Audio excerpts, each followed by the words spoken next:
भाई की जन्म जयंती पर आयोजित प्रोग्राम, जिसके अंदर आसपास विचारधारा से परिचित माता बहनें, युवा साथी और उनके घर परिवार से जुड़े हुए साथी और उनकी विचारधारा के नक्शे कदम पर चलते हुए युवा साथी और बाहर से पधारे हुए हमारे तमाम मेहमानगण, आप सभी को इस प्रोग्राम की हार्दिक शुभकामनाएं।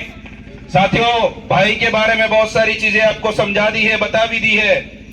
मैं एक बात जरूर तर्क शक्ति की जरूर बताना चाहूंगा कि ये जो कुर्सी पे 3 पुरखे इस साइड हैं और 3 पुरखे इस साइड है, जगदीश भाई को छोड़ करके, उनमें से कितने व्यक्तियों को आपने ऐसे जिंदा देखा है? यहां पर बैठे हुए हम किसी भी व्यक्ति ने और हमारे पिताजी और दादाजी ने लगभग इन लोगों को जिंदा कहीं नहीं देखा होगा। पर आज उनकी तस्वीरें लगाकर, आज उनके चले जाने के बाद, आज उन्होंने अपनी कम उम्र के अंदर जो समाज को दिया, उन बातों को लेकर के आज हम बड़ी गैदरिंग की स्थिति में शामिल होते हैं। होते कि नहीं होते मेरे भाइयों? बहुत सारे लोग आज गुरु गोविंद महाराज की जो भक्ति है उसको अनवरत आज तक चलाते लेके आ रहे हैं। आज कालीबाई कलासुआ जो शिक्षा की अलग जगाने वाली देवी जिनको कहा जाता है, और उनके गुरु के ऊपर जब आज आई तो शिक्षा को बचाते हुए उन गुरु के लिए अपने खुद के प्राण न्यौछावर कर देने वाली आज उनके नक्शे कदम पर हम चलते रहते हैं। उसके बाद आपने देखा होगा कि भारत देश आजाद हुआ और हमारा देश कैसे चलेगा, उस आधार पर बाबा साहब अम्बेडकर ने हमें जो संविधान दिया, उसके आधार पर हमें बहुत सारे कानून कायदे मिले हुए हैं। इधर की साइड देख सकते हैं आप जयपाल सिंह मुंडा कि आज हमें अपने आप को हम ये कह सकते हैं, गर्व से महसूस करके कह सकते हैं कि हम लोग आदिवासी हैं, और वो शब्द का नामकरण करके हमें उस संविधान सभा के अंदर भी रखने वाले व्यक्ति आपके सामने जयपाल सिंह जी मुंडा है। और उसके बाद आप देख सकते हैं बिरसा मुंडा, जिन्होंने अपने जीवन के अंदर एक छोटी सी उम्र में एक गरीब घर के अंदर पैदा होकर उन्होंने समाज की एक नई अलग जगाते हुए मात्र 25 साल में अपने प्राणों की आहुति दे दी। पर उनके नक्शे कदम पर हम आज तक भी चल रहे हैं। चल रहे कि नहीं चल रहे मेरे भाइयों? और जिस जमीन पर हम लोग खड़े हैं, उसके ऊपर अगर कभी आंच आई थी और उसको बचाने की बात आई थी, तब मुगल सेना के खिलाफ लड़ने की बात आई थी, तब हमारे इस क्षेत्र के, उनका गृह क्षेत्र हो सकता है ये, वहां के उन राणा पूजा बिल आज जो हमारे बीच में नहीं है, उनके द्वारा बचाई हुई ये सारी जमीन है। ये सारे पुरखों को तो आप आज तक नहीं जानते होंगे, पर आज तक नहीं देखा होगा। पर बीचों बीच में जो हमारे बड़े भाई जगदीश भाई पांडोर हैं, मैं आपको ये कहना चाहूंगा, यहां पर बैठे हुए पंडाल के नीचे हर एक व्यक्ति ने उनको जीवित देखा होगा। देखा होगा कि नहीं देखा होगा? अगर जिन पुरखों को हमने कभी देखा नहीं, हमने कभी सुना नहीं, और कभी उनको इस तरीके से कहीं लड़ते नहीं देखा, पर उनकी जीवनियों को पढ़ करके हम बड़े बड़े पंडाल भर देते हैं, हमारी बड़ी बड़ी क्रांति खड़ी हो जाती है।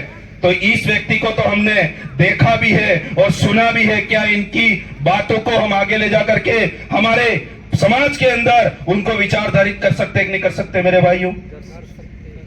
तो फिर हमें इस प्रोग्राम को और बड़े लेवल का, कहीं अच्छे लेवल पे और होस्ट करना चाहिए, मेरा ये कहना है, ताकि आने वाली पीढ़ी ये कहे, हमारे बाप दादा जब थे तब ये बताते थे कि हमारी जो आने वाली पीढ़ी आएगी तब इन पुरखों के बारे में पढ़ेगी और लिखेगी और आगे बढ़ेगी। मैं आपको कहना चाहता हूं, अगर आप चाहते हो कि आपकी आने वाली पीढ़ी, हमारी आने वाली पीढ़ी अगर जगदीश भाई को आने वाले समय में याद रखे, तो ऐसे ऐसे बड़े बड़े प्रोग्राम हमको करने पड़ेंगे, तब जाकर के हमारे जगदीश भाई का नाम आने वाली पीढ़ी के अंदर रहेगा। ये बात आपको सोचनी पड़ेगी। मैं ज्यादा नहीं कह करके 30 मार्च को एक जो अनुसूचित क्षेत्र आरक्षण मोर्चा के बैनर तले जो प्रोग्राम है उसके बारे में थोड़ा सा बताना चाहूंगा। हमारे समाज के अंदर अलग अलग कैटेगरी के लोग रहते हैं। कोई व्यक्ति बचपन से, अभी छोटे बच्चे जो पढ़ाई कर रहे हैं उनको कहीं न कहीं नौकरी की जरूरत पड़ती है।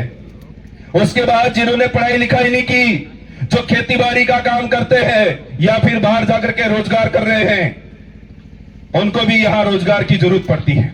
हमारे बाप दादा जिन्होंने ये जल जंगल जमीन बचाया, उनको भी हमें आज तक जरूरत पड़ती है। बहुत सारे लोग कहते हैं कि अनुसूचित क्षेत्र आरक्षण रैली के अंदर सिर्फ पढ़े लिखे लोग जाइए। पढ़े लिखे लोगों के लिए तो वहां नौकरी मिलेगी, उन नौकरियों के अंदर आरक्षण मिलेगा, उसकी लड़ाई है।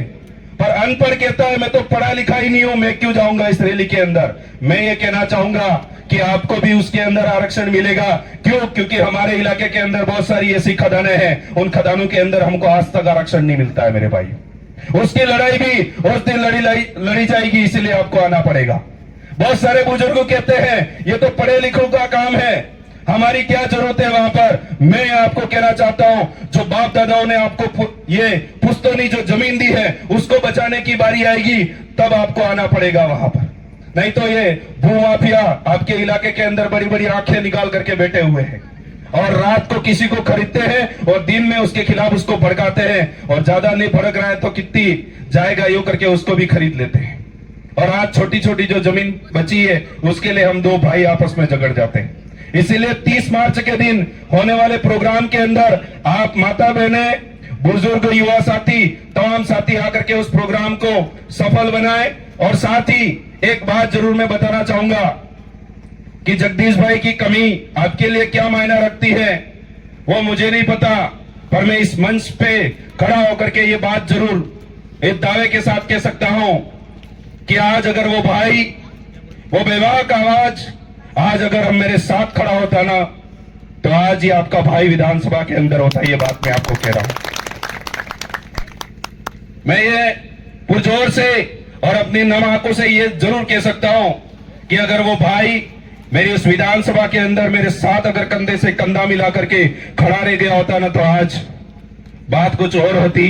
पर मैं भाई के नक्शे कदम पर चलकर उनके विचारों को आगे बढ़ाते हुए यहां से, इस मंच से यही बात कह करके जाना चाहूंगा कि एक दिन भाई का जो सपना था उस सपने को लेकर के विधानसभा जरूर पहुंचूंगा। ये बात भी यहां से कहना चाहता हूं मेरे भाई। उनके परिवार, उनके पिता, माता और उनके तमाम परिवारजनों को मैं कहना चाहूंगा, आपको छोटा दिल करने की जरूरत नहीं है।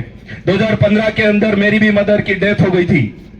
उसके बाद आदिवासी परिवार से जुड़ा और इतना बड़ा कारवा खड़ा किया जो आपने देखा होगा, पर कभी हार नहीं मानी। मैं आज आपको कहना चाह रहा हूं कि आप अपना दिल छोटा मत करो, कि हम जितने भी उनके साथ में लड़ने वाले जितने भी वैचारिक साथी थे, उनको साथ सपोर्ट करते थे, उनके साथ उभरे थे, वो सारे बेटे और बेटियां हम आपके हैं। ये बात मैं आपको यहां से कहना चाहूंगा। आपको कभी भी जरूरत पड़े, ऐसा लगे कि हमारा बेटा नहीं है, उस समय आप हमें देख सकते हैं। और आपको कभी भी किसी भी वक्त जरूरत पड़ेगी, हम आपके बीच में खड़े रहेंगे। आप सभी को धन्यवाद, आभार। जय जोहार, जय आदिवासी, जय भील प्रदेश। धन्यवाद।